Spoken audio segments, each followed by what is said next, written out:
नमस्कार. आपण आलो आहोत गावाला, आपल्या गावच्या घरी. आणि या ठिकाणी आपण जो कॅरम बघत आहात या कॅरमच्या बद्दल थोडक्यात माहिती देतो. ह्या कॅरमला याच्या पाठीमागे मोठा इतिहास आहे.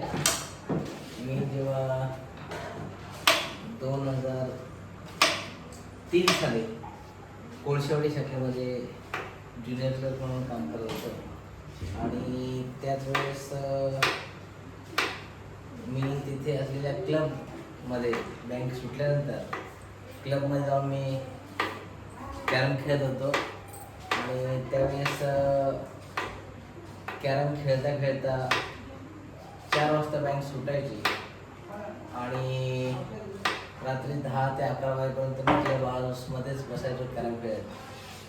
तर हा एवढा उशिरा मी घरी यायचो 12 वाजता. तर त्यावेळेस अगदी महत्त्वाचा विषय झाला की आम्ही लहान असल्यापासून आमच्या घरी कॅरम होते, परंतु खेळायला काही ऑफिसमध्ये गेल्यानंतर खेळायला मिळत नसायचं. मग बँकेतून सुटल्यानंतर कॅरम खेळत होतो. परंतु हा जो बोर्ड माझ्याकडे आता कसा आहे किंवा याचा मी इतिहास सांगतोय, महत्त्वाचा विषय आहे. त्यावेळेस लग्न झालं होतं 2001 साली आणि 2003 साली माझी मुलगी आमची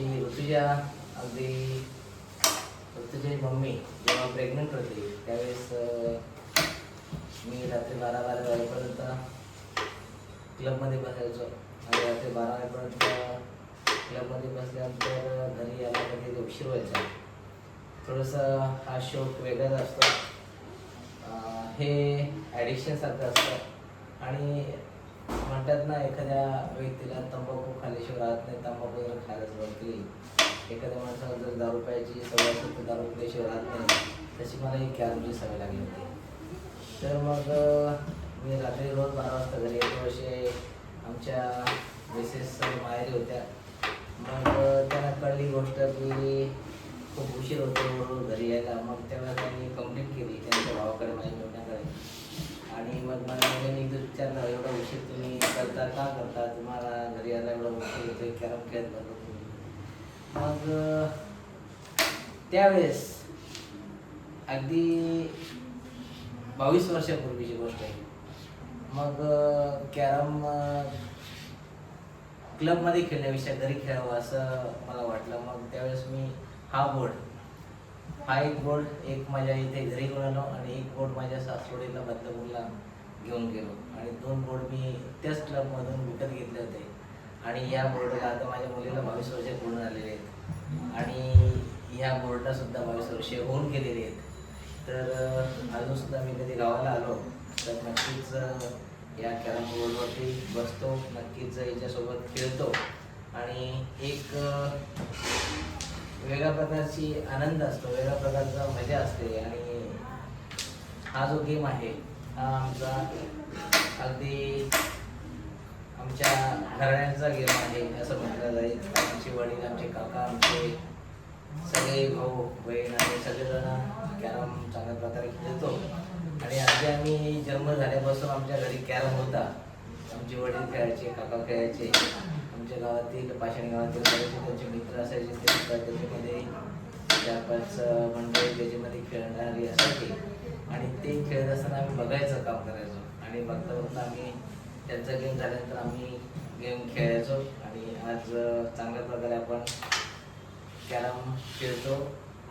आज आमची 3री पिढी झाली, म्हणजे आमची वडील, एक माझी पिढी, माझा मुलगा सुद्धा चांगल्या प्रकारे कॅरम खेळतो. म्हणजे आमची संपूर्ण खानदान या कॅरममध्ये अशा प्रकारे आम्ही अगदी बिझी असतो. खूप आवड आहे आम्हाला आणि ही आवड शेवटपर्यंत ती जपली गेलेली आहे.